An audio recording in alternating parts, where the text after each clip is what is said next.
This episode is brought to you by Factor. Ready to make this your best season yet? Eating well has never been easier with Factor's huge selection of delicious, chef-crafted, never-frozen meals delivered straight to your door. Plus, Factor meals are ready in just 2 minutes, so you can spend less time cooking and cleaning and spend more time doing what makes you happy. From keto to calorie smart to gourmet plus, Factor has meals for everyone, and it's way cheaper than ordering delivery all the time. Get started at factormeals.com/command50off and use code command50off to get 50% off plus free shipping on your first box.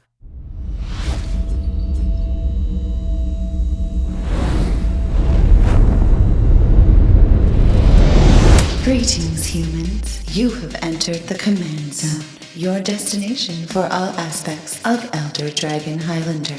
Enjoy your stay. Hello and welcome back to another episode of the Command Zone podcast. I'm your host, Rachel Weeks, and today joining me is Gaurav Gulati. Hello, hi, good to see you. Today, we are wrapping up the upgrades for Final Fantasy. This is the last one that we're going to do, but the first one that came out, it's Final Fantasy VI. Yeah. Well, the first one of the Precons. Obviously, The sixth one isn't where they started. The numbers are messed up, but not that messed up. Earliest in Precon order, yes. Yes. Today, we are upgrading the Mardu deck. It's red, it's white, it's black. It's all about Final Fantasy VI. This is the Revival Trance deck. Today, we're going to go through everything that you can get in the box and what we think about the contents. And then we're going to give you 10 cards to add and 10 cards to take out to get it in peak fighting shape for your next game night. Tighten up some of the screws, make those synergies work as well as possible. But of course, if you want to pick up any of the singles or the sealed product that we talk about today in this episode, you can go over to cardkingdom.com/command and get those cards pre-ordered. At this time, I don't think you can order anything specifically yet, but you can make sure that you have locked in your pre-order for this deck. You can buy any of the singles that we're talking about for this upgrade, or if you're just like, look, I'm not going to buy the whole deck, but I do want to pick up a couple of the singles that are talked about in the deck, you can get all of those at Card Kingdom, and when you do so, you're supporting the show. Plus, Card Kingdom is a great place to buy a bunch of cards all at once because they have a huge selection of those singles. You can get exactly the printing, exactly the condition, exactly the set code you want because they have so many cards in one spot. They're all going to get shipped to you in one package safely, professionally, and on time. We trust Card Kingdom when we're shopping for Magic cards here, so you can do so as well and support the show while you're shopping at cardkingdom.com/command.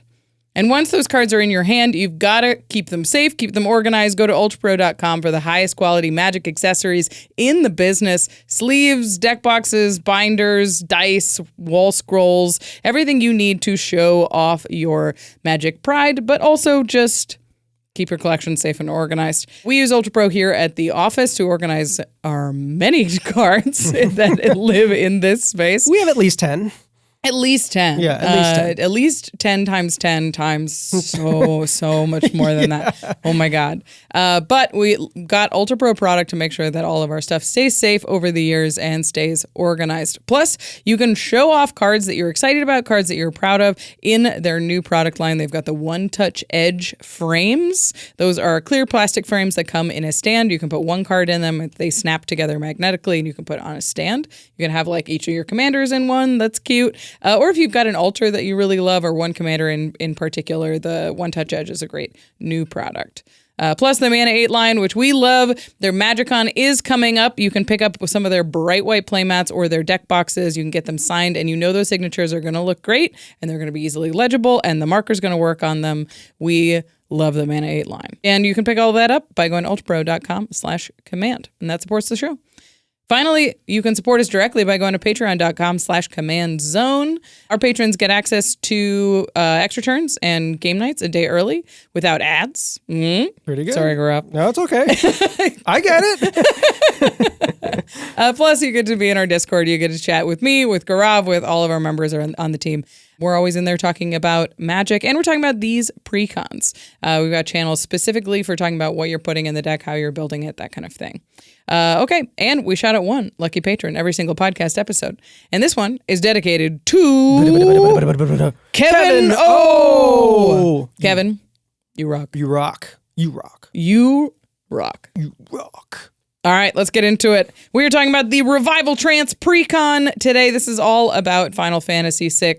And Gaurav, we brought you in particular for this episode because you're a big fan. Yes. Final Fantasy in general, when I was younger, was a huge thing because when I came to America learning about culture and stuff, everybody at school was talking about this game. And being someone who came from India who didn't know too much about English and stuff, like Final Fantasy is one of the first games that made me want to read more.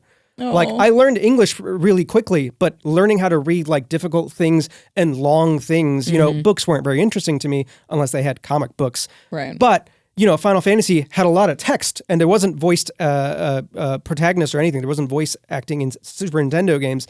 So it was one of the first games that made me want to be like, I want to read more because these stories are so large and captivating that it really truly captured my imagination as a kid. Aww. And it's something I hope to pass on to my kid as well. Like, hey, I know games now have like all sorts of visual and auditory stuff, but like sometimes this is just like you can just treat it like a book that you have an adventure with, right? Just a more interactive adventure. So that you're more in control of. Exactly. Yeah. So I have a very fond attachment to this game and some other Square games from my childhood. This one in particular is fantastic, and if you can buy the remaster right now and play it, it's an amazing game. Still holds up. So yeah, this one is from Murph's collection that says Final Fantasy Yes. 3. Of course, it was Final Fantasy 3 in Japan, and it's Final Fantasy 6 in the United States. Yes. is my understanding. Yes. Okay. Yes.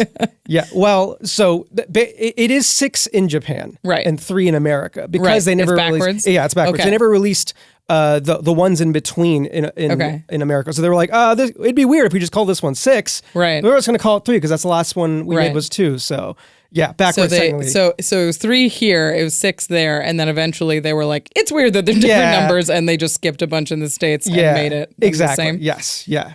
I got it. I'm learning. It's confusing. It is a strange thing of like they wouldn't do this anymore because the internet makes everything, the knowledge of these games so much more widespread that they have no reason to hide that kind of stuff. So Right. yeah. Well, it's very fun to be talking about Final Fantasy VI today.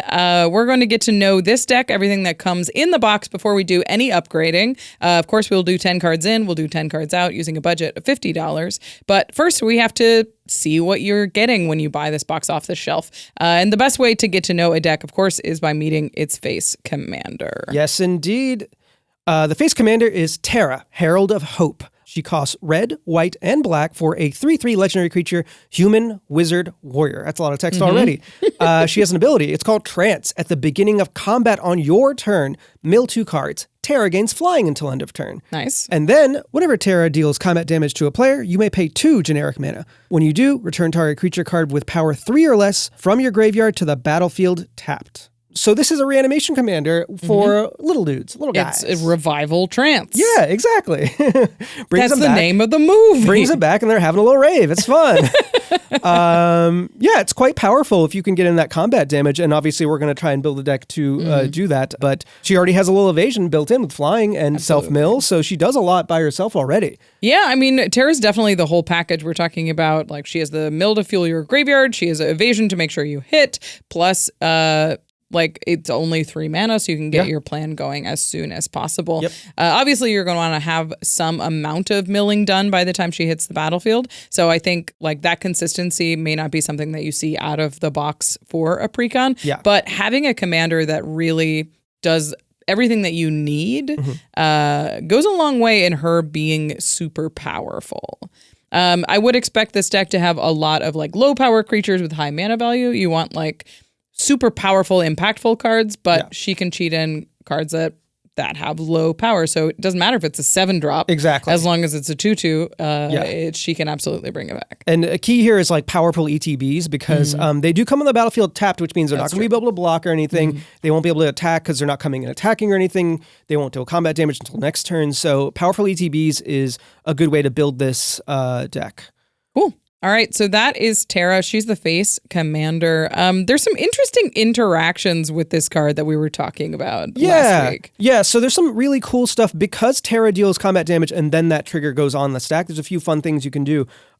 So if a creature, let's say you go to combat and you have a creature that's attacking with Terra, if in that combat that creature dies and it had power 3 or less, it'll go to the graveyard, that trigger will go on the stack, and then you can bring it back immediately, which is really cool. So you can basically attack with a little more gusto, being like, well, I can just bring it back. It'll be really cool to have that creature die in combat and have the ETB trigger again. So that's a little fun interaction. That's very cool. It's not something that you would think of, because normally you would like the damage, the death and the damage trigger would happen at the same time, and you have like the targeting is confusing. Exactly, yeah. But because you have to pay for this, there's a delay. Yes. Obviously, they'll change timing if you did like first strike damage. Right. Because then she would do this before it goes on the stack of the creature dying. But based on the rules, you can basically have that creature die and immediately it's a target in the graveyard. You pay 2 generic mana, comes right back. Pretty cool. The super weird thing about this is as long if Terra hits a player, but also dies in combat. So like if she has trample. Yeah. If she has trample and then somehow they block with something that has 1 or 2 toughness, so she does deal combat damage, but then dies. That trigger goes on the stack. You can say, Terra, go to the graveyard, which normally you wouldn't do, but then you can bring Terra herself back to her own ability. That's wild. Okay. That's cool. Okay. That's pretty cool. It's a weird interaction. You probably wouldn't use it very much. It's just super edge case, but it's cool to see that kind of stuff in the command zone. It's pretty neat. I mean, there's some neat tricks you can do with this deck. It's a very powerful commander out of the box, but also if you want to build her from scratch. Yes. The backup commander to this deck is very powerful in her own right as well. Yes. This is Celis Rune Knight. So 1 red, white, black, so 4 mana altogether for a 4/4 human wizard knight. When Celis enters, discard any number of cards, then draw that many +1. That's a very powerful ETB. Especially for reanimation. That's awesome. Right.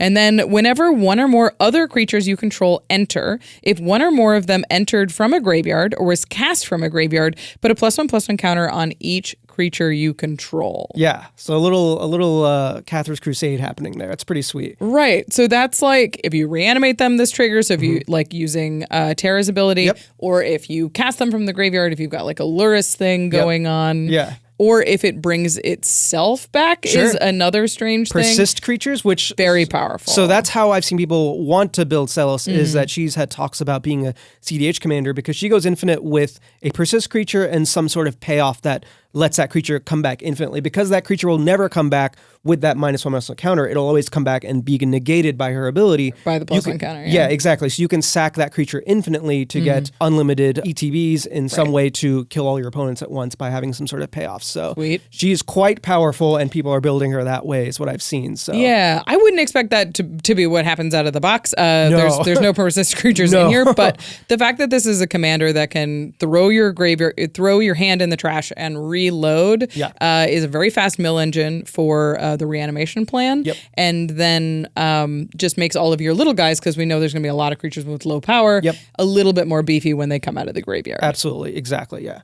So that is Celis. It definitely says that this deck is doing a lot of self-mill. We're doing a lot of reanimation, and it's going to be kind of front foot aggressive. Yes, absolutely. You're going to have a lot of little guys because that's the whole point of the reanimation thing. So you want to make sure you can get those go wide attacks in whenever you can, because that's how you're going to be winning the game most of the time. Right, yeah. Okay, so that is the deck. That's what we're going to be talking about today. Before we go any further, I want to talk about the reprint value of these decks. We always break down everything that you, like the kind of value you get if you just buy this box off the shelf. It is a little bit trickier for these decks for a couple of reasons. One, the MSRP for these decks is $70, which is very high and is higher than any of the precons that came out this year. But on top of that, that's not the number that you can find a lot of these decks for. $70 is the MSRP, but a lot of them are going for $80, $90. Some of the more popular decks are going for like $150. Yeah, Final Fantasy 7 is very popular. Yeah, so currently the only numbers that we have are what's available for pre-order right now, which currently for this deck is about $80 to $100. So we're going to use the MSRP for our math today, but keep in mind that like this deck actually costs like $10 to $30 more than that. Yeah, and to note, like these decks, I think will be printed for a long time. I hope so. Because they are going to be very popular and there's no reason not to. So eventually they will stabilize and probably go down depending on what's popular. But that's the hope. So being patient might get you a few dollars off, if not a lot more money off. Also, keep in mind, the reprints that we're talking about today they're taken at time of that we did research for this deck. Yes. So those numbers will have fluctuated a little bit. But and it only includes 65 of the cards in the deck because they're Universes Beyond. There's a lot more new cards. So the reprints take up a smaller portion of the overall value of the deck. So all of those caveats out of the way. The total reprint value for this deck is $105.25. Wah, wah. That feels bad. That is bad. That's really bad. That is well below the average for 2024, which was $137.79. Like we said, that makes up a smaller portion of the deck than usual, but we have to keep in mind you're buying these decks for about $80. Yeah. Which, it includes the 63 cards of the reprints, but it doesn't include like the 25 new cards. There's main set cards and the basics. We also have to keep in mind that the reprints in this deck are entirely Final Fantasy themed. Yeah, new art for all of them. So that's awesome. That changes the value for them a little bit. Sure, because this is where you can get any of these print exactly, yeah. So it's hard to really understand the full value of these precons, but we try and break it down a little bit by the bang for your buck value, which takes the reprint value divided by what you're spending. It gives you a better idea of like the actual value amount of reprints you're getting for your American dollar spent. And for this one, if you buy the deck at $70, which is MSRP, you're getting $1.50 worth of reprints for your $1 spent. That's quite low. It's $2.75 is pretty average, and that's at MSRP. So if you buy this at $90, which is often going to be more likely, especially at this time, you're only getting $1.17 worth of reprints for your $1 cash. So overall, the reprint value isn't there for these decks. Yeah. But if you're a Final Fantasy VI fan, if these are characters that you know and love, that you grew up with, then there's a different sort of immeasurable value to them. You'll pay that nostalgia tax, basically. Yes. A little bit. So it's hard for us to actually make a financial recommendation for you here. We can tell you that the cards aren't quite worth it, but there's a lot more value there that isn't in normal precons. Yep. So what are those notable reprints? Speaking of reprints. Yeah. Let's take a look. We got about 8 of them that are notable here. The first one is worth $5 or more. They're $5 or more, yeah. So the first one is Reanimate at $11. Oh yeah, Reanimate has climbed up. This is a very powerful reanimation spell, obviously the very best. It is sitting at $11, which is a perfect card to put in a deck like this. Yes. The next one is Ruinous Ultimatum. This surprised me that this is $7.50. Yeah, I agree with that. I thought this has been printed enough that it would be not that expensive, and I don't see it played very much because the mana cost is so specific that you would think like as a finisher, it's pretty specific and hard to cast. So yeah, it surprised me as well. The art's awesome in this one, but it's Kefka. Yeah, it's got Kefka in it. So $7.50 on this one. Up next is a land. It's Graven Cairns. This is the Rakdos, the red-black filter land, sitting at $7.50. Next one, hey, it's another land. It's High Market. This is a great one. Hi! This is a perfect land to put in a deck like this. When you're doing Reanimator stuff, you ironically also want a lot of sack elements. Yeah, it couldn't hurt, especially on the land count. Like you can definitely use that as a utility land to get stuff in the graveyard, which is awesome. Especially if you're doing those ETBs that we talked about. If you have a creature with a powerful ETB and you can sacrifice it and bring it back to your commander's trigger, that's great. Yep. So High Market is a great reprint here. Speaking of reanimating, this one is the granddaddy of reanimation. Yes, Rise of the Dark Realms is $6, which actually I think last I checked it's gone down quite a bit. It used to be I think double this, and it's just a great finisher for any sort of reanimation deck. Now, usually I see this played a lot more in decks where you're milling all the graveyards instead of just yours because it targets all the graveyards. But it's still 9 mana finisher. Usually end a game. Yeah, especially for Mardu, these kind of like I cannot lose cards is very good, especially for a late game aggro deck. Stitched Together sitting at $6. That is a super efficient reanimation spell that actually hasn't been reprinted in quite a while. Yeah. So happy to see that one get another reprint. Next one is Archfiend of Depravity. This is another one that I was like, why does this one cost so much? I usually don't see this card played a lot, but I mean, it's a powerful effect that does, clear up the board quite a bit. Yeah, this one, for those who haven't played against it, it says at the beginning of each opponent's end step, that player chooses up to 2 creatures they control, then sacrifices the rest. Yeah. So it keeps your opponent's board small and allows yours to kind of go wide and go around. So it's good in like a Mardu aggro strategy like this one. Right. But it's a little weird because it is a 5/4, so you can't reanimate it with your face commander. Yeah, and it is each opponent's end step, but does give them a whole turn to deal with it before that effect goes on the stack. So, yeah. Yeah, $5.50 for Archfiend of Depravity. And finally, Pitiless Plunderer is $5.50. This one says whenever another creature you control dies, create a treasure token. That definitely implies that we're seeing a little bit more sacrifice stuff and some loop-de-loop. Yeah, exactly. I think your creatures, since we talked about how they're smaller ones that are going to die quite a bit in combat, might as well get some mana out of those. And your commander being 3 very specific pips, you're probably going to want to make sure that you're getting the right mana. Like we said, Ruinous Ultimatum is in the deck. There's a lot of cards in here that are very specific mana pips. So having treasure to offset that, especially in a Precon land base, which usually isn't the most optimized to begin with.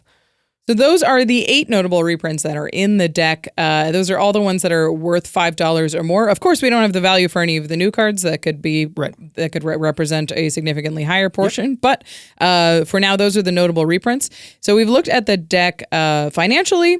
I want to take a second to look at what the deck does mechanically. We've implied a lot of stuff, but what we're going to do is break down the stats. That was a weird one. All right, let's look at the stats. Yeah, so we're going to break down the nuts and bolts that make this deck and most decks work, just so you get a better idea of how it is functioning. And we're going to start with the basics. So, starting off, 14 ramp cards. Hey, we love to see it. We love to see that much ramp. 13 card advantage cards. Yeah. Also awesome. 7.5 targeted interaction. A little low. A little low. The half here, I believe, is like it's one that gives them a little bit more choice. Yeah, so it's exactly. It's not quite as specific on that. A little low, especially for a Mardu deck. I would expect this disruption to be a little bit more. Yeah, especially in a deck where you are attacking a lot, so there are problematic creatures you're going to want to eliminate before going to combat. So a little low. 5 mass interaction, which actually is pretty decent for a deck like this. I think you could probably use a little more, but pretty good. That's a little on the low end as well. But if you're a more aggressive deck, then maybe you're leaning a little bit harder on targeted disruption as opposed to mass disruption. But yes, I think those 2 areas could be bulked up a little bit. Absolutely. 37 lands, which we recommend, 38. But hey, you're almost there. Just add one more. 37's close, especially for a deck that hypothetically has a little bit of a lower curve, and its goal is to cheat things into play. So 37 seems acceptable. 10 of those lands are basic lands, which makes sense. They come in tapped. Basic lands broken. And then... untapped. They come in untapped. Yeah, they come in untapped. Excuse me. That's what I meant. They didn't change the rules just now. I was reading the next line, which is 10 tapped lands. So that's actually a very... untapped mana base for a Precon. Pretty good. Which makes sense for a deck that's trying to play a 3 mana commander on curve. Yep. I think this is actually one of the more solid mana bases, Yeah. especially out of the Final Fantasy ones. Yep. So we love to see that. Yep. We've added a stat to our list that we've been doing for Final Fantasy. It just gives you a better idea of how the deck is constructed. That's average mana value. So that includes just the spells, not the lands. And this one is 3.73. Yeah, I think that's decent. Honestly, looking at, as we'll go through the actual upgrade later, there are a lot of bigger power cards, bigger mana value cards that I was surprised are in the deck because they can't be reanimated by her abilities. So I was a little confused as to why they made it in the deck. But not bad to start with. I would get closer to 3 if I could, but... I agree. The average mana value is a little bit high. I think it's like... in Reanimator decks, they tend to drift a little bit higher because you want to reanimate high impact creatures. Sure. So I don't think this is like out of the realm of expectation. But if you are putting in 5 mana, 6 mana, 7 mana creatures, you do want to be able to actually reanimate it with your primary reanimation strategy. Right, exactly. So that is something that we're going to look at down the line. It is time to get into the more deck-specific stats, just to give you an idea of how well the synergies are running out of the box. There are 36 creatures in the deck. Yeah. Which is good. Yeah. That's a ton. That means that when you're milling, if you're just milling 3 with Terra, that you're likely to have a creature in those top 3 or 4. Yep, exactly. Only 22 of those creatures are power 3 or less, however. I find that problematic. I think that's low. Yeah. That means that 14 creatures in the deck don't meet the stipulation of your commander, which is a little bit surprising. A bit silly, I think. Yeah. There are 13 cards that contribute to the self-mill plan. Obviously, your commander does it, but I don't think she's quite enough to do it on her own. Yeah, self-mill is not as common in the colors we're in Mardu, so that could definitely be higher, but a little harder to get to, yeah. This number also includes like rummaging and looting stuff, Yes. so like Celis. Yes. Celis, well, and Terra, but Celis would be included in this number as well, because just ways to fill up your graveyard. Yes. And finally, there are 15 cards that help with the recursion plan. So that includes Terra, but also Reanimate and Stitch Together and a lot of the cards that we're talking about already. Yes, exactly. Okay, so those are the stats for the deck. That's what the deck looks like raw. But of course, we're going to add 10 cards and we're going to take 10 cards out. But first, I wanted to talk about some of your goals with this upgrade, like what we were trying to improve on those stats or just in terms of card selection. Yeah, exactly. So Terra wants to reanimate power 3 or less creatures. Right. So my goals were basically let me have a target for that at all times. So any of the creatures that I thought were power greater than that, I was like, these are first on the cutting room floor because I can't bring them back. Yeah, they have to be very good if you can't actually reanimate them in your primary plan. And then, I wanted to, the way I wanted to build this was more of a toolbox strategy in that I don't want to reanimate the best creature for my board. I want to reanimate the best creature in what I'm trying to do against everybody else. So whether that be removal, whether that be artifact removal, whether that be just having a bigger board, whether being a bigger threat on your side, you want to basically select the best thing at all times. So having more targets for that is awesome in this deck. We also talked about how the disruption package is a little bit small. Yes. So adding some creatures that you can use repeatedly that contribute to that number is also very valuable here. Exactly, yeah. And then, like I had mentioned, removing a lot of the larger cost creatures that don't have that power toughness that can be reanimated for Terra's ability. Absolutely. I mean, I played this deck out of the box for game nights, spoiler. Ooh. And it plays pretty well out of the box. It definitely can do some stuff in the early game. It has some decent threats that it can reanimate that are low power, where it's like 2 power in the graveyard, but they reanimate and they're much bigger. Yes. But in terms of late game, gets a little flimsy, and it's very easy for the other decks to get away from you. Yeah. So having more of the disruption to be like, hang on. Yeah. 1 second, I'm hitting you. Yeah. I do think goes a long way to making the deck feel a little bit more sturdy. Yes. Cool. So those are the goals for this deck. I also want to talk about, I like to talk about the best cards in the deck here because that gives you another idea for like what we're shooting for when we do these ads. Yep. So before we go to the upgrade, let's talk about the cards that are doing exactly what we want the deck to be doing. Absolutely. The first one is Lock Treasure Hunter. This is a legendary creature, human rogue, that costs 1 generic, a black, and a red for a 2/3 that reads, Lock can't be blocked by creatures with greater power, and he has an ability called Mug. Whenever Lock attacks, each player mills a card. If a land card was milled this way, create a treasure token. Until end of turn, you may cast a spell from among those cards. Okay. So this is doing just about everything your deck wants to do. Right. It mills you. It mills other opponents too, but you really do want to mill yourself. If a land card is milled, you get a treasure, which is great for all the spells you want to cast, a little bit of ramp, and then you can also sometimes steal a little spell from them. It'd be really cool if you could do that too. So it's doing a lot. And it can, obviously, power is 3 or less. Its power is 2. It can be reanimated with Terra's ability. So, it's doing a lot of things the deck wants to do. It doesn't have any ETBs on this card, but still a good inclusion in the deck.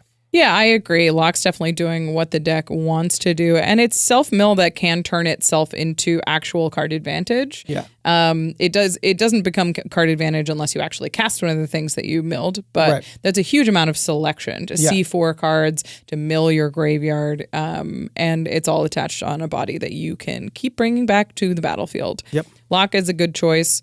Up next is another 3-mana legend in the deck. It's Mog. He's so cute. That's where my Chicago accent really... Mog! Moogle Warrior. 1 a red and a white for a legendary creature. He's a Moogle warrior, unsurprisingly. Duh. It's a Mog Moogle warrior, legendary creature Moogle warrior. We said it already. Yeah, it's Duh. so he's a 1/2 with lifelink, and he has an ability called Dance. At the beginning of your end step, each player may discard a card. Each player who discarded a card this way draws a card. If a creature card was discarded this way, you may create a 1/2 white Moogle not a warrior. This one's just a regular Moogle. Create a 1/2 white Moogle creature token with lifelink. Then, if a non-creature card was discarded this way, put a +1 counter on each Moogle you control. This is really a board in a box. Yeah. It lets you go wide with your triggers on that. And I think having lifelink on all of them is going to be awesome because, like I said, you're going to be probably the threat. You're going to be the aggro deck at the table. So you're going to need some blockers to ping back a little bit of life here, a little bit of life here. So, and then when they're, all tapped out, you can just start attacking with them and making them bigger as well. So does a lot. I mean, this is sweet because, like, if this makes one Moogle for you and like puts its anthems, all of your stuff, and then they're like, well, we have to stop that. Then they remove the face, like the Moogle or the Mog. The Mog. And you already have the body that you made in the first place, and you can bring back Mog later. So it's a very annoying threat in this deck because you're like, well, using targeted removal is annoying. Yeah. Because it just comes back. It just comes back. You have to exile or you'll probably see that card again. And that's why Sack Outlets are good. Yes, exactly. Like, they can go to exile it and you can disrupt them. High market. I love that Mog is cute and powerful. That makes it a truly the best card in the deck. Yeah. You know who else is cute and powerful? Adorable. Kefka, Dancing Mad. Creature type Dancing Mad. Creature type Dancing Mad. Legendary creature, Human Wizard. This is a 6/6 for 7 mana, a black, a red, and 5 generic.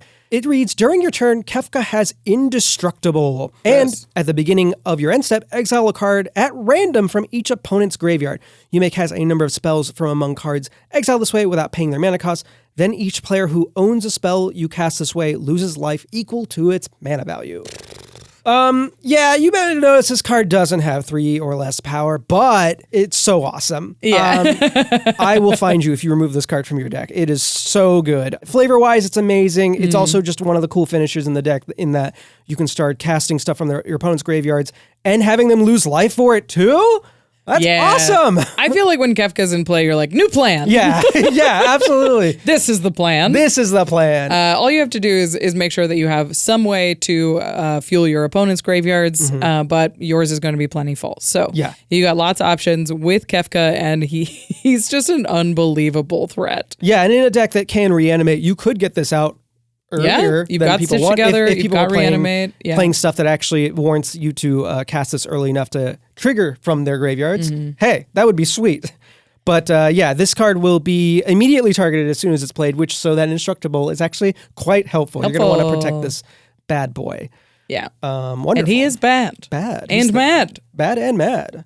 So those are the best cards in the deck. That'll give you an idea of sort of what we're going for with this upgrade. And we're going to get to that upgrade after a few words from our sponsors. Hey everybody, I'm here with Jordan, and we wanted to talk to you about Factor meals because I don't know if you've noticed, but Jordan has lost a ton of weight. I lost over 50 pounds, and a big part of that was Factor. I've been really enjoying the Factor meals myself. One of the things I like the best about it is it makes it easier to eat healthy. Before I was doing Factor, I ordered food like almost every meal. But Factor has taken that all out of the equation because I have the meals ready, they send them right to your door, and they're like 2 minutes into the microwave and they're ready to eat. The other thing I noticed, and it was shocking to me, is my bank account. Oh my God. Because I was like, where'd all this money come from? Holy crap, I've been spending so much money on delivery, like an insane amount. Factor just makes it easy to eat healthy and saves you money at the same time. And the third part of this that I think is the best part, honestly, is like the food is really, really good. Yeah, that's what's been easy to keep it going. All the meals I get from Factor are great. I had the chicken Florentine last night, and it's got this like creamy, cheesy sauce on it. It was like real good. I actually have a spreadsheet of like every single meal I've eaten, and there's a 5-star ranking system and then notes about what I liked about it and the calorie count. I think right now my my favorite is either the butter chicken or maybe the truffle chicken pasta. For my diet, I've been going for the keto meals, which are like one of their options. Yeah, that's another thing. I like that you can use different dietary strategies. You use keto. I've been sorting by calories. Yeah, it's kind of got whatever you need. Get started at factormeals.com/command50off and use code command50off to get 50% off plus free shipping on your first box. That's code command50off at factormeals.com/command50off for 50% off plus free shipping. Welcome, cast fans. Tygam Master Opportunist here from the hit meditation podcast, Just Sky's the Limit. I know I appear calm and collected now, but when I first started casting, running a business felt overwhelming. Thank goodness I found Shopify, who helped me manage a flurry of questions and challenges so I could focus on getting out 2 casts a turn. I mean week. With Shopify, there's no reason to suspend your dreams of starting a business. They have true mastery when it comes to managing inventory, shipping, returns, and more. Plus, they can aid you with tools such as ready-to-use templates for your online store. It's like you have a whole monastery of marketing monks on your side, ready to easily create social media campaigns with unmatched commercial prowess. Shopify is the platform behind 10% of e-commerce in the US, including my hated rivals, the Command Zone. They just make good stuff. So take it from a master opportunist. With Shopify, your opportunity is now. Turn your big business idea into with Shopify on your side. Sign up for your $1 per month trial and start selling today at shopify.com/TCZ. Go to shopify.com/TCZ. Again, shopify.com/TCZ. Bruce and Silas, Vice Cops. This episode, Protect and Infect. All right, Bruce, we got a brand new case. Are you ready to... Is it bad? Bruce, you look awful. Is that Phyrexian oil? You need to see a doctor. That sounds hard. What if it goes away on its own? No excuses, Bruce. I'm making you an appointment right now on ZOCDOC. ZOCDOC is a free app and website where you can search and compare high-quality in-network doctors and click to instantly book an appointment. Instantly? That's so fast. ZOCDOC is all about fast. Visits typically happen within a few days of booking, and you can even score same-day appointments. But how do I make sure the doctor's good? My last one seemed kinda weird. So, what's the matter, Doc? You seem completely fine to me. Creepy. Well, with ZOCDOC, you never have to settle. They have more than 100,000 doctors across every specialty. You can filter however you like and check ratings from verified patients. Great. Let's look for same day, though, because my arm, it's mostly metal now. Stop putting off those doctor's appointments and go to ZocDoc.com/command to find and instantly book a top-rated doctor today. That's ZocDoc.com/command. Again, ZocDoc.com/command. I think it might need more card draw. Who are you talking to? Or is that just something you say? Oh, no, I'm on a call with Jimmy. We're building a Chatterfang deck. Ooh, I just added Toski. That should help, right? Whoa, the card just showed up. Yeah, with ARCHIDEKT, you can collaborate in real time from anywhere in the world. Changes show up immediately. You don't even have to reload the page. So it's perfect for brewing with a friend. This is cool, but isn't Jimmy just upstairs? Yeah, but I'm downstairs right now. I ain't coming downstairs. ARCHIDEKT is the best place to browse, brew, and playtest commander decks. Just go to archidekt.com/commandzone to get started. That's ARCHIDEKT.com/commandzone. Welcome back, everybody. We are upgrading the Revival Trance deck. It's Final Fantasy VI, and we're going to add 10 cards. 10 cards. What if we only added 6 cards? That would be a shame. That would be, yeah. But then the other decks get some other number. If someone gets 14, that'd be weird. Cool. Whoa. All right, so we're going to add 10 cards. We're going to use a budget of only $50. So we know you spent a lot of money on this, so we try and make sure that your upgrade is manageable. Yes. Starting with a card that I think a lot of us thought of when we saw the commander the first time. This is Alesha who laughs at fate. This is not old Alesha. This is new Alesha from Foundations. Foundations, yes. So this is a 2/2/4, a generic, a black, and a red that is a legendary creature, human warrior. It has first strike, and whenever Alesha attacks, put a +1/+1 counter on it. It has an ability called Raid. At the beginning of your end step, if you attack this turn, return target creature card with mana value less than or equal to Alesha's power from your graveyard to the battlefield. Mm-hmm. So this reads a lot like a junior version of your commander. Right. So notably, the turn that you, if you do end up reanimating this with your commander, you can immediately also at your end step bring back something with 2 or less power. So it has this sort of chaining thing of reanimation, which is awesome. But then every turn after, you get to reanimate again with Right. Alesha, which is awesome. There's already some element of that in the deck, and it does feel like the most powerful thing you can be doing. I'm trying to remember. It's like a 5-mana creature that when it enters, it reanimates something else. So you just get a lot of... Oh, General Leo? General Leo or Christoph, whoever that is. Leo Christoph. Yes. So there is a lot of creatures in here that, when you bring them, they ETB, bring something else back. So a little different than your commander who has to deal damage to do it. General Leo Christoph. Oh, we did it! It is Christoph. Leo Christoph. Yeah, so that's like having more creatures that do that really are like, okay, I've paid 2 mana for this ability on Terra, but I got back Alesha and this, and when I untap with this, like I brought back Priest of the Fell Rites, which can bring back your Kefka. Yes. Whoa. It makes it a very difficult deck to disrupt. Yes, absolutely. Notably, also, this one will bring it back untapped, so we'll give you a blocker as opposed to your commander that does not usually give you a blocker. So that's pretty good. Alesha's great, and it's only $3 right now. It's a very powerful card, especially if you're already focusing on bringing back value creatures. Absolutely. It is worth noting that the Alesha cares about mana value rather than power. Yes. So it is only the 3 mana or less ones, but there's plenty in the deck. Yes. Okay. Up next is another terrifying 3-drop. I mean, she's not that scary, is it? It's Braids, Arisen Nightmare. Not old Braids. This is also new Braids. There's a lot of legendary creatures being printed more than once. Braids, Arisen Nightmare is 1 black for a legendary creature Nightmare. She's a 3/3.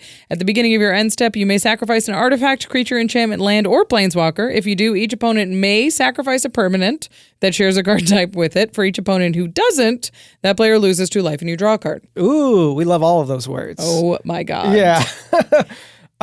This is reanimatable with your commander, which is awesome. And just sack Braids every time. You can just bring her back next turn. Yep. But you're probably going to draw, I would say, on average, 1, maybe 2 cards every time.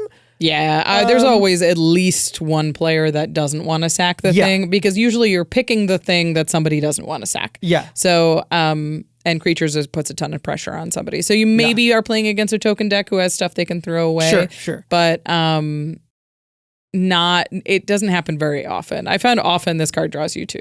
Yes. Yeah. It's fantastic. It's an awesome card. Anytime you bring this onto the battlefield, you're going to have a good time, I think. And they're going to have a bad time, sorry, opponents. But that's how it goes. It's good disruption. It's good card advantage. It's a lot that the deck could really use. So. Yeah. Perfect ad here. This one's $6. She's a little bit spendier, but is very powerful for the price. Yes. Up next is my girl. Speaking of spendy, this is the most expensive ad in this upgrade. This is Dihada, Binder of Wills. It's also the only planeswalker that I'm putting this upgrade. Notably, all the other creatures I'm adding are creatures that can be reanimated. Right. But She's this got one, Final Fantasy vibes, though. She does, yeah. There's always an old crone in Final Fantasy going, I'll mill you if you bring me a weird apple or something. She does nothing apple-y in this one. She does just mean, cool stuff. She's a legendary planeswalker, Dihada. She costs red, white, black, and a generic for a 5 loyalty planeswalker that reads, there's a lot of text on this. Here we go. +2, up to 1 target legendary creature gains vigilance, lifelink, and indestructible until your next turn. Awesome with your commander. Next ability is -3. Reveal the top 4 cards of your library. Put any number of legendary cards from among them into your hand and the rest into your graveyard. Create a treasure token for each card put into your graveyard this way. Awesome. This is usually mill 4, make 4 treasure tokens, which is incredible. Incredible. But if it's not that, it's mill 3, make 3 treasure tokens, get a busted card to your hand. Awesome. Like, it's insane. It's so good. It's so good. Her ultimate, -11, gain control of all non-land permanents until end of turn. Untap them, they gain haste until end of turn. It might happen. I don't know. It's possible, I guess. I've threatened it before, but I've never gotten it off. I have a Dihada deck, and she's busted. Yeah. She's quite good. She's really good. A $12 card, quite good. Yeah, this deck won't be great at defending a planeswalker, but you can think about this as sort of like a 4-mana sorcery that replaces itself on mana, mills your graveyard, and gains you life because they have to figure out how to deal with it. Yes, exactly. And like, if you think you can defend it, you can play it, tick her up, and then you have an indestructible blocker to defend her. Yes. So There's a lot of flexibility in Dihada. It's very powerful. Yes, she is very, very good. Next up, don't miss out on this one, Rachel. Ugh, I was afraid of this. It's a fear of missing out. It's 1 in a red for an enchantment creature. Nightmare, adding 2 nightmares to the deck. This is when it enters, you discard a card and then draw a card, a little bit of mill, and then has Delirium. Whenever fear of missing out attacks for the first time each turn, if there are 4 or more card types among cards in your graveyard, untap target creature. After this phase, there's an additional combat phase. So you have one important creature that wants to attack. Yeah. And having her attack 2 times is great. And having it on a body she can reanimate is great. Yeah. Notably, I mean, like I'd mentioned before, if you attack with your missing out, because you do need to attack with this creature, which is a lowly 2/3, it might die in combat. You can just bring it back. Bring it back. Just bring it back after that. And then you get another combat anyways with Terra. So I think it's great. It's doing a lot. And early on, if you get to play this on turn 2, discard a creature with 3 power into your graveyard, you're ready to and set up for the next few turns, which I think choice discard in this deck is actually really good. So that's an incredible curve. Turn 2, play this, discard a creature you can reanimate. Turn 3, play your commander. Attack with this, probably not twice because of Delirium. Yeah. But then on the next turn, you mill 3 and can get a trigger. And if you're lucky, you can get 2 attacks. You'll mill turn 2. 4. Terra mills 2. Terra mills 2, excuse me. So basically by the time you get to the turn that Terra can attack, you should have had 2 mill triggers from Terra because she mills 2 on combat, not on attack. At the beginning of combat. Yes. Okay. So you'll have milled 4 cards and have the card you've discarded with this. So good chance you'll have something to reanimate at that point, hopefully. That's sweet. Yeah, it's a great card. All right, next up is... $7 for fear of missing out. Oh, yes, sorry. Yes, $7. Yes. Next up is Fury. This is a 5 mana, 2 of which are red. It is a creature elemental incarnation. It is 3/3 that has double strike, and whenever Fury ETBs, it deals 4 damage divided as you choose among any number of target creatures and or planeswalkers. And it has, as all the other elemental incarnations of this cycle do, evoke, exile a red card from your hand. So the dream here is that you get to evoke this card out before combat, get it into the graveyard, and then reanimate it again using Terra's ability, get 2 triggers off of it. If it dies later, do it again. It's 4 mana, 4 damage that you can distribute among creatures to get rid of those blockers. Notably, you want to target the ones that can block Terra, obviously, so you can get those triggers in. I mean, a recurable Fury on... a Fury on the battlefield is a serious threat. So 3/3 double strike. And then a Fury that can keep coming back and nugging important value creatures or chump blockers, that kind of thing. If they've got like a bunch of 1/1 flyers or something, you can be like... Thopters. All right, yeah. Fury's a powerful magic card, so much that it was banned, and now it is quite affordable. It's only $5 for a Fury right now. That's pretty awesome. So we will accept the ban, and thank you. We get to play Fury now. It's terrifying in this deck, honestly. Yes. Yeah, it's quite good as a target early on, especially if they have maybe they're playing a bunch of mana dorks and you just ruin their entire day. Yeah. Do that in bracket 4, okay? Yeah. And you just put it directly into the graveyard by discarding a card. Pretty sweet. Pretty good. All right, that's Fury for $5. Up next, this card is so fun, and I've seen it in a lot more decks than I thought it was going to be, honestly. Yeah. It's Havoc Eater. Yum! It devours Havoc. I eat Havoc for breakfast. 5 red for a creature elemental. It's a 3/3 with flying. When Havoc Eater enters the battlefield for each opponent, goad up to 1 target creature that opponent controls. Put X +1/+1 counters on Havoc Eater, where X is the total power of creatures goaded this way. Awesome. Oh, mass disruption and getting a big beefy body, and then they all have to deal with their own attackers that are being goaded. I love goad. And they're the damage that they're throwing around is helping you because you're the aggro deck. Not to mention that this thing is just enormous. Yeah. It says 3 on the card, but when it enters the battlefield, they're like, goad your biggest thing, your biggest thing, and your biggest thing. So safely, this is a 12/12. Yeah, exactly. With flying. Awesome. Great. Fantastic. Does it die? Cool. I'll do it again. Yeah. Awesome. So good. This card is incredible in the deck, and it feels like... And you can get it for so cheap right now. 50 cents? 50 cents. Yeah, this card's great. Awesome. So, Definitely like a Havoc Eater in this deck. This is exactly the kind of card that I picture when I think about a Terra deck, is high mana value, low power that buffs itself somehow when it enters the battlefield. Yes. So I think Havoc Eater is a great example of the power level that Terra can get to. Yes. Next up, we have Lauren of the Third Path. This is a 3-mana creature. It is 2 generic, 1 white for a legendary creature, human artificer. Now, I have added a lot of legendary creatures in my upgrade, which I think work well with Jihada as well. So, the deck is already filled with tons of legendaries because of Final Fantasy, so you'll benefit off that. It is a 2/1 that has Vigilance. Whenever Lauren of the Third Path enters the battlefield, destroy up to 1 target artifact or enchantment. And it's a tap ability that reads, tap you and target opponent each draw a card.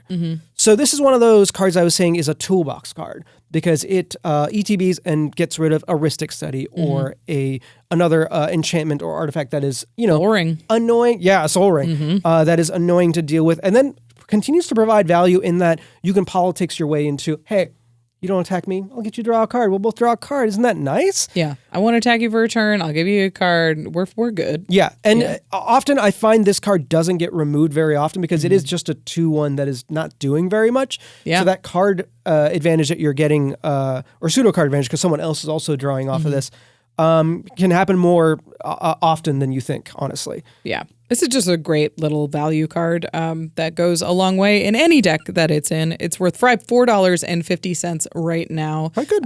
But there's a ton of value on the battlefield. Yeah. Up next is, I love this card. It's a very strong ETB. It's Primaris Eliminator. This is from 40k. It's a 4 and a black for a creature, Astartes Warrior. And when it enters the battlefield, choose 1. Destroy target creature, or creature's target player controls get -2/-2 until end of turn. It is a 3/2, so it's reanimatable. So this is just sort of a fancy Ravenous Chupacabra. Yeah. But it goes so far to just have a little bit of flexibility to be like, okay, I'm going to pick off like a couple of your creatures, or I'll kill your one big thing, or like, oh, we're all going to die to Scootsworm. I have just the thing. Yeah, exactly. Toolbox. This card's great. The 1 extra mana over Chupacabra doesn't matter because your plan is to reanimate it. Absolutely. Yeah, exactly. Only $1.75 for this one. Nice. A fun and cheap universe beyond. Next one. All right. I'm going to get some flack for this one. I'm sure of it. You are, but it's a great ad. But hear me out. This is Seasoned Dungeoneer. It is a 4-mana 3/4. It is 3 generic mana, 1 white mana for a creature, Human Warrior. It reads, when Seasoned Dungeoneer enters the battlefield, you take the initiative. Okay. And then what? We're listening. Whenever you attack, target attacking cleric, rogue, warrior, or wizard gains protection from creatures until end of turn. It explores. And to read the text of explore, reveal the top card of your library, put that card into your hand if it's a land. Otherwise, put a +1/+1 counter on a creature, then put the card back or put it in your graveyard. So, I know, I'm introducing the initiative into a Now read game. The text of the initiative. I'm just saying. The initiative is not liked very much because it adds another thing to keep track of during a commander game. But this card does so much. It's reanimatable. It gets the explore mechanic, which means you can put stuff into the graveyard. Terra is one of the card types that will be benefited by this explore mechanic and will have protection from creatures.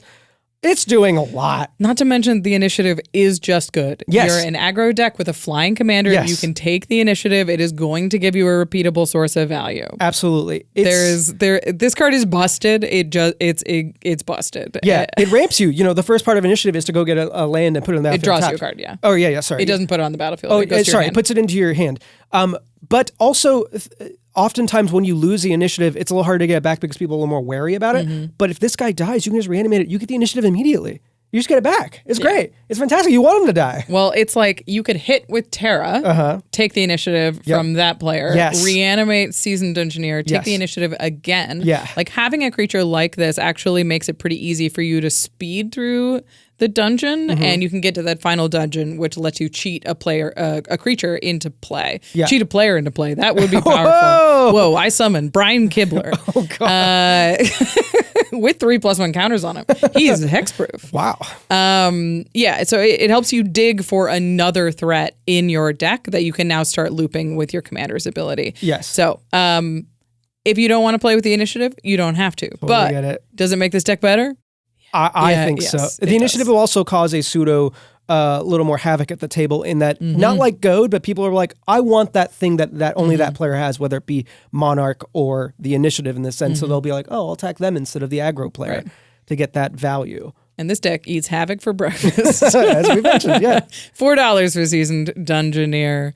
And finally, a little bit more disruption here. This is Angel of Sanctions. 3 white for a 3/4 creature angel with flying. When Angel of Sanctions enters the battlefield, you may exile target non-land permanent an opponent controls until Angel of Sanctions leaves the battlefield. It also has Embalm for 5 and a white. But yeah, this is reanimatable. It is targeted removal. Once more, it is pseudo temp removal, but if they're wasting a removal spell to get their thing back, like you can bring this back much easier with 2 generic mana using your commander's ability than they can playing a removal spell every turn. Right. So not to mention you can pick off tokens, you can pick off like stuff that was going to be good on their next turn and just tempo them out for a turn. It's O-rings are much more powerful than they look, especially on creatures that can attack and block and be reanimated. Yep. So $1 for Angel of Sanctions. Easy peasy. Which brings the total of your upgrade to $44.75. Pretty good. This really makes the deck much more disruptive, much more... It just means that you're not going to be outpaced by the value decks quite as quickly. Yeah. Which is definitely an issue with decks like this, that you get out to a fast pace and then everybody else like stabilizes. And you're like, my 3/2s are not big enough. Yeah, it gives you a lot more options to deal with all the stuff that you're going to see at your table. Right. So yeah, a lot more toolbox potential is what I like to call it. We have added 10 cards, which means we have to take 10 cards out to make it a legal commander deck. So we have to do the saddest thing that any commander player must do. Oh, get the scissors. Cut our cards into pieces. This is my deck upgrade. We got 10 cards to cut. Generally the cards I was cutting were, like I said, cards that can't be reanimated. Right. So first one, Angel of Ruins. This can be put in your graveyard with plane cycling, but for 7 mana you get to remove artifacts or enchantments, but you can't reanimate it, so it's just a big, beefy, almost do nothing until way, way later. Right. There's just better targets, as we've done in the upgrades, so I just don't think it gets in. Yeah, part of what we've added is cards that are like, do both. Yes, that disrupt exactly. and can be reanimated, Yes. and Angel of the Ruins is a great card. I Sure. love this card, Sure. but it's best in decks that can reliably reanimate it or return it to your hand or can do like artifact shenanigans. And this deck just can't quite take advantage of all of the power of the card. Exactly. Similarly, I'm just going to run through the cards that sort of live in the same space Yes, that we're cutting. Combustible Gear Hulk is a very powerful ETB. It's a 6-mana creature. It's going to draw you cards, it's going to deal damage, and you can't bring it back with your commander. Can't do it. You just can't. So we're going to cut that as well. Flayer of the Hatebound is another one that just doesn't do it. Although the Undying thing is very cool, it just doesn't quite get there because it's not reanimatable. Yeah. Rune Grinder, same sort of deal. Has mountain cycling, but doesn't get reanimated. Sepulchral Primordial. How do you say that word? Sepulchral. Oh, that's how you say it. Sepulchral Primordial. Creature Avatar. Again, this does have a powerful ETB, but it just is not reanimatable with Terra, so it's not what we're looking for. There's one, the Archfiend of Depravity is getting cut as well. Yes. It makes up some portion of the reprint value, but also it is harming synergy overall. So that is getting cut for the same reasons. Exactly. Other cards that we're cutting, Anger, you would think is really good in a deck that wants to attack a lot. But there's a hoop and a half you have to jump through. One, Anger needs to be in your graveyard. Okay, not that hard. Then you also have to have a mountain in play. This deck only has 6 mountains. That's not enough. Like, just mountain types. That doesn't feel like it's consistent enough to be in the deck. Maybe if you upgrade your mana base, you can make a case for Anger sticking around. But even if you did, Anger isn't a card you're going to reanimate ever, right? Like, I get it, but like, I think you can do better with this. Haste is good. Like, it lets your commander attack the turn that it comes down. And when you're casting stuff, obviously, it lets you be a little bit more front foot. Yeah. But I think that reliability really, really harms it. Like, the fact that you can have Anger in your graveyard and it just doesn't work because your mana base isn't functional. For serving Anger's purposes. So I think if you're doing an upgrade, then Anger might be worth keeping a slot. But if you're adjusting the mana base, but if you're leaving the mana base as is, as we are, yes, Anger is not reliable enough. Yes. So the other few cards are Espers to Magicite, which actually is a new card that reads 3 generic mana and a black for an instant. Reads exile each opponent's graveyard. When you do, choose up to 1 target creature exile this way. Create a token that's a copy of that card, except it's an artifact and loses all other card types.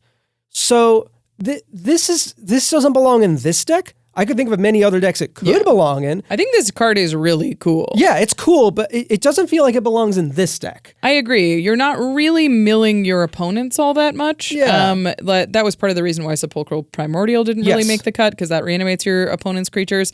And I will say, in the Precon game, I had this in my hand the entire game. And not once did a creature hit my opponent's graveyard. Not once did I cast it. Yeah. So that's reason enough for me. Yeah. And we didn't even talk about that. Yeah. The other couple cards is Crackling Doom, which is actually one of my favorite spells from OG Cons. This is a removal spell that is red, white, black. Instant. Crackling Doom deals 2 damage to each opponent. Each opponent sacrifices a creature with the greatest power among creatures that player controls. It's not good enough for Commander anymore, I feel like. In Commander, like, this is technically a 3-for-1, but it's just not doing enough because oftentimes their biggest creature isn't what you want to target sometimes. Yeah. You kind of want more targeted removal. And also, I think holding up 3 exact color pips of mana is actually going to be a lot more relevant in a Precon than you think it is. Yeah. Like, that's a little tougher to do than normal. So I still like effects kind of like this. Like I like this kind of thing, but I agree. I think the mana cost is a big problem. For a deck like this that has so many legendary creatures and we're putting a lot of pressure on its mana base already, to be holding up 3 relevant pips is like, that's a big cost. Yeah. And this deck isn't that good at holding up mana. It's going to be better served to have a creature with disruption than it will be an instant. Yes. So like when I'm deck building, I always want to be like, okay, the deck cares about reanimating creatures, then I want every like one of my relevant effects to be that is possible to be on a creature. Right. And this is just like, okay, it's an instant. Yeah. But if I mill it, I'll be disappointed. Right. And if it's in my hand, I'm not great at holding it up. Yeah. So I think it's decent disruption, but it is not at its best in a deck like this. Yeah, oftentimes thinking about what you're trying to do with your commander here, you're trying to get in through combat damage with a flying creature. So oftentimes you don't want to hit their biggest creature. It's the one that can block your commander is what you're trying to do. So oftentimes they'll get rid of their, the biggest beefy ground boy they have, but their flyers are still up there ready to block. So that just doesn't quite do it for you. Yeah, and we've added plenty of disruption. It feels fine to cut Crackling Doom here. The last one is it's Commander Spear. Hey, it's 2025. You don't have to play Commander Spear anymore, everyone. It's all right. The deck actually has quite a bit of ramp to get you there, so I felt that this wasn't needed in this deck anymore. Yeah. It doesn't really synergize your commander. Sure, it does make colored mana of any color that you need for your commander, but at this point, 2 mana ramp is what you want for a 3 mana commander. Especially for a 3 mana commander. Yeah. You don't want 3 mana ramp in a 3 mana commander deck, because now you're like, okay, do I play my ramp to develop my board, or do I play my commander to get my plan on board? Yeah. And you're like, I shouldn't be making this decision. Yeah, it shouldn't be. I should be doing this. It should be at a different price. Yeah. So I agree. The deck also has plenty of ramp. It's sitting at 14 pieces right now, which I think is honestly a little higher than I would play in an aggro deck like this. I like, especially one that wants to like play its commander on 3 and sort of curve out with creatures. Right. So I think cutting ramp here, especially 3 mana ramp, makes a lot of sense. Yeah. All right, that's it. We've added 10. We've taken 10 cards out. We're going to go put them through the shredder now. Sorry, guys. Bye. We're kidding. Well, they'll go in other decks. We would never. Yeah. But now I want to talk about how this deck plays, because this isn't going to be a super easy deck to pilot. So No, mulligans are really important for this deck. Right. You want to find a way to try to get some cards in the graveyard before Terra can come out. Now, this deck doesn't have like, we've talked about Ripples of Undeath before. That is a more expensive. It's a $15 card. Right. Yeah. Which, so if you can get it in the deck, sure. But using stuff like Fear of Missing Out or other ways to discard stuff. There's some Surveil cards in the deck. You want to get stuff into your graveyard as soon as possible. So like I had mentioned before, the turn Terra comes out, she can't attack, but she will still mill stuff. So you want to make sure you play her first main to get that 2 mill. And the next turn when she goes to combat, she'll mill 2 more. So you have at least 4. You want to get 5, 6, as many choices as you can. And early on, what you're going to want to reanimate is stuff that threatens the board, because you probably won't have stuff that needs to be targeted immediately. But hey, if you see some sort of enchantment that needs to get removed by Lauren and it's in the graveyard, hey, get it out there. Get rid of that pesky Ristic Study or something else. But yeah, so you want to try and get something milled out, and then I would avoid. It's hard because Terra does do the milling, so it's hard to say like don't play Terra until you have something to hit. But I think you do want some sort of target to be able to be reanimated with her ability.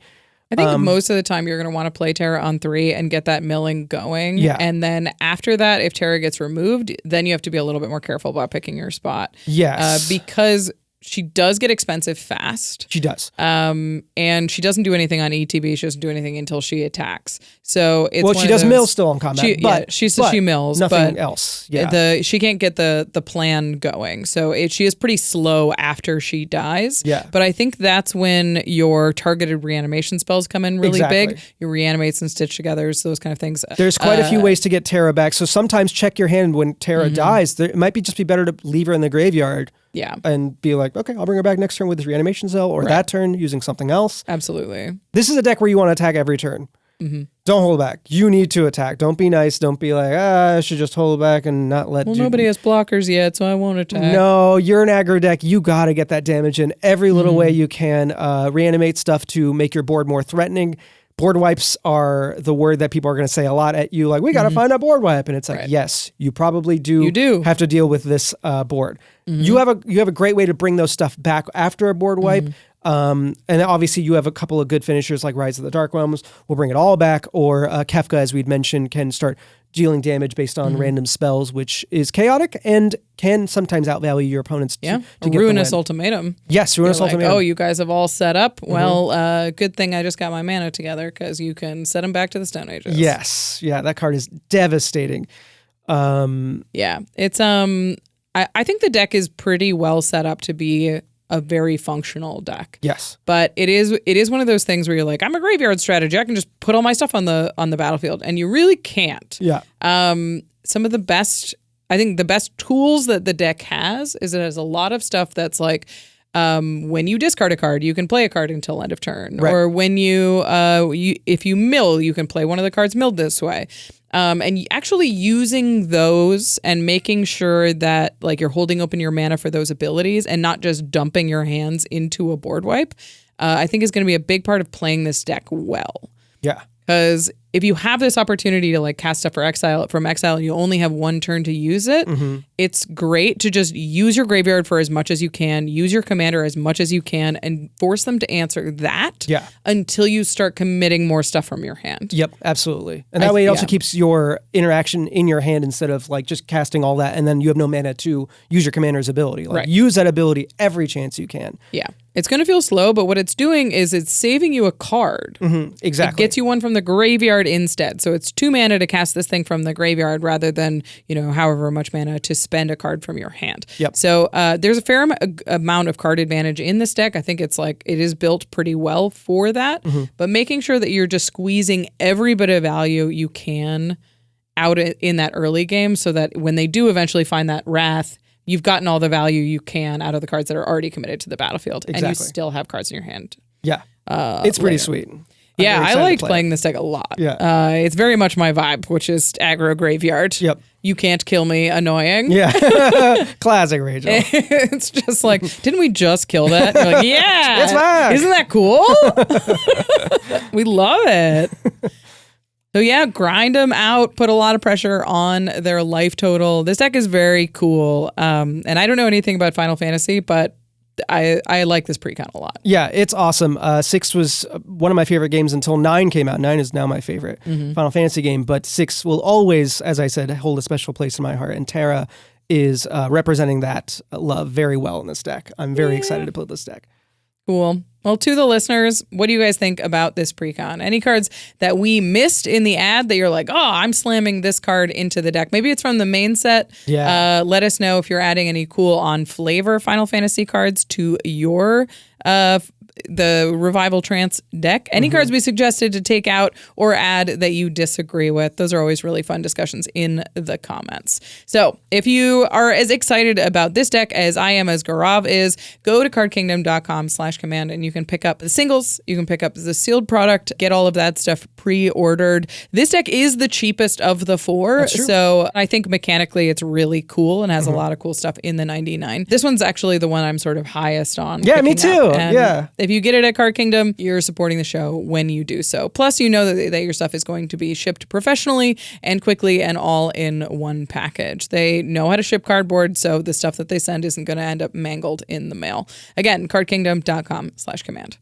And once those are in your hand, go to ultpro.com/command to get all of the protection that you need to keep your decks safe, keep them organized, keep them on flavor.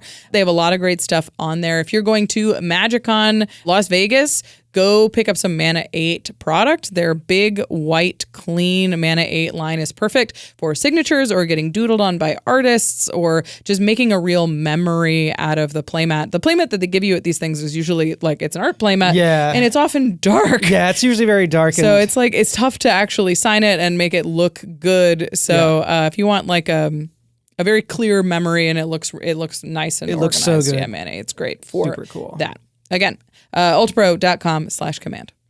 All right, we have talked about a lot of Magic today. We've talked about a lot of Final Fantasy, but we did have something we wanted to mention for this episode's end step. Our buddy Christian Navarro, who came on, he was on the Aetherdrift game nights, just started a D&D live play show that's called Tales Unrolled Alma. It's a live play RPG show that's based on like folklore and curses, and it's kind of dark and whimsical, but it just came out and it's very cool. You should check it out. It's Christian Navarro, Luis Carasso, and Jack Cummins. And it's like 4 villagers wake up in a town and their town is cursed and they have to solve that. But there's audio only, there's video. It's very cool and you should check it out if you're into live play stuff. Christian's great. Obviously, if you haven't watched the Aetherdrift episode, go check him out. He's very talented and fun. So yeah, visually this live play looks amazing. It's gorgeous. Like compared to other live plays I've seen, because I've done live play, you've done live play, and like usually it's just like a webcam or something, but this is like really well produced stuff. Like it looks really cool visually, so do check it out. They put a lot into it. Yeah. It's some high caliber stuff. Yeah. So if you've gotten all the way through Critical Role, you're looking for something a little bit different and cool. Christian's doing something really special over there. All right. Thank you for watching this episode. Before we go, we're going to say thank you to our amazing team here at the Command Zone who made this episode and all of our episodes possible. Thank you to Rachel Kendra, Karina Cruz, Christopher Matista, Sebastian Salazar, Jamie Block, Jordan Pridgeon, Jake Boss, Eric Lem, Manson Lung, Josh Murphy, Evan Limburger, Sam Waldo, Josh Lee Kwai, Jimmy Wong, and of course to Gaurav Gulati for taking the time to talk about Magic cards with me and Final Fantasy 6. I mean 3. I mean 6. Happy to do so. A lot of fun. Thank you for having me. Thanks for watching, everybody. I hope you're enjoying Final Fantasy, and we will see you next time. Have a good summer. Bye.